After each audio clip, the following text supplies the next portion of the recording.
Hello friends, welcome to my channel. तो आज हम बीए सेमेस्टर का जो पेपर 1 है Indian economics and UP economics, उसकी पार्ट 5 वीडियो की बनाने वाले हैं। तो हम थे यूनिट 4 के क्वेश्चन नंबर 10 पर। तो आज से हम यहाँ से स्टार्ट करते हैं। So let's start now. तो हमने क्वेश्चन 10 में पढ़ा था कि जो उस समय की सरकार थी उसने क्या क्या वादे किए थे। ये कहा था कि 2009 तक जो 1000 एवं इससे अधिक जनसंख्या वाली बसावटें हैं उन्हें 12 मासी सड़क सभ्यता से 11वीं योजना यानी 11वीं पंचवर्षीय योजना थी उसके तहत जोड़ेंगे। तो ये बात कही गई थी। तो यह कथन सही है। 1 2 कथन है कि बस 2010 में सभी को आवास मुहैया कराएंगे, मतलब सभी को आवास योजना के तहत घर दिया जाएगा। तो ये दोनों बात कही गई थी। तो कथन 1 और 2 दोनों ही हमारी सही है। अब 11 पे आते हैं। भारत के 90 के दशक में जो औद्योगिक क्षेत्र में आयोजन प्रक्रिया थी 90 के दशक में, और उससे पहले की जो काल की आज योजना प्रक्रिया थी, पूर्व काल की आयोजना प्रक्रिया, इन दोनों में अगर तुलना की जाए तो ये अपेक्षाकृत कम महत्वपूर्ण स्थान ग्रहण करती है। तो पहले की तुलना में जो 90 के दशक की औद्योगिक क्षेत्र की आयोजना प्रक्रिया है वह कम महत्वपूर्ण स्थान ग्रहण करती है। इस विषय में हमें बताना है कि कौन सा कथन सत्य नहीं है। तो हमें डी साफ साफ दिख रहा है कि राष्ट्र की प्राथमिकताएं औद्योगिक विकास से दूर हटकर ग्रामीण विकास हो गई। तो औद्योगिक विकास से हम दूर हटकर ग्रामीण विकास की तरफ ध्यान देने लगे, ऐसा तो कभी हुआ ही नहीं था। क्योंकि हम जो भारत की विकास हो रहा है वो विकासशील है, वो कभी भी अविकसित नहीं है, मतलब वो ऊपर ही बढ़ रहा है। और तो वो औद्योगिक विकास से हटकर ग्रामीण विकास की तरफ कैसे जा सकता है?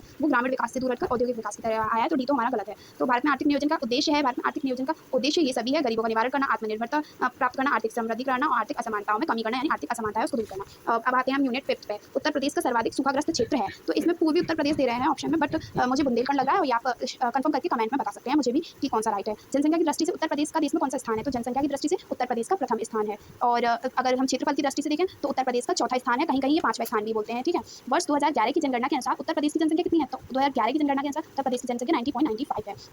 2011 की जनगणना के आधार पर उत्तर प्रदेश का लिंग अनुपात 912 था, यानी स्त्री और पुरुषों का लिंग अनुपात देखिए तो वो 912 था। 1000 पुरुषों पे 912 स्त्रियां। और 2011 की जनगणना के अनुसार उत्तर प्रदेश में साक्षरता दर 69.72 थी एवरेज। ठीक है। उत्तर प्रदेश में वन विभाग की स्थापना कब हुई? तो वो हुई थी 25 नवंबर 1974 को। पहली खनिज नीति घोषित हुई थी 29 दिसंबर 1998 को। उत्तर प्रदेश में कितने प्रतिशत भाग पर कृषि कार्य होता है? तो 66%। उत्तर प्रदेश में क्षेत्रफल की दृष्टि से कहीं कहीं 5 देखने को मिलता है, कहीं कहीं 4।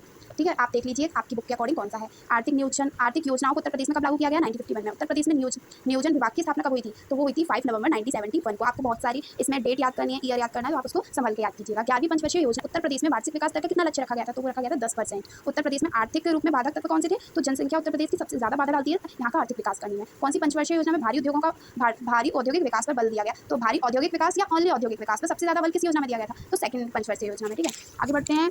प्रदेश के सकल घरेलू उत्पाद में किस क्षेत्र का सबसे ज्यादा योगदान है? तो सेवा क्षेत्र का, मतलब सबसे ज्यादा लोग सेवा क्षेत्र में सर्विसेज कर रहे हैं, इसका योगदान है। उत्तर प्रदेश की पहली पंचवर्षीय योजना किसको सर्वोच्च प्राथमिकता देती है? पहली पंचवर्षीय योजना में कृषि को प्राथमिकता दी गई थी और दूसरी पंचवर्षीय योजना में उद्योगों को। महामाया गरीबी आर्थिक मदद योजना कब स्टार्ट की गई? तो 15 जनवरी 2010 को। उत्तर प्रदेश में देश की कुल जनसंख्या कितने % निवास करती है? कुल जनसंख्या की हमारी पूरी इंडिया की कुल जनसंख्या की 16.49%, 16.49%। जनसंख्या की दृष्टि से भारत में उत्तर प्रदेश का स्थान फर्स्ट। 2011 की जनगणना के अनुसार उत्तर प्रदेश में 10 की वृद्धि, मतलब 10 साल में कितनी वृद्धि हो गई थी? 2011 अगर 1 से 11 में देखें तो 20.09। जनसंख्या की दृष्टि से उत्तर प्रदेश में सबसे बड़ा जिला इलाहाबाद और सबसे छोटा महोबा। 2011 की जनगणना के अनुसार उत्तर प्रदेश का जनसंख्या घनत्व 829, मतलब 1000 किलोमीटर में इतने लोग रह रहे हैं, 829। ठीक है। उत्तर प्रदेश का न्यूनतम जनसंख्या घनत्व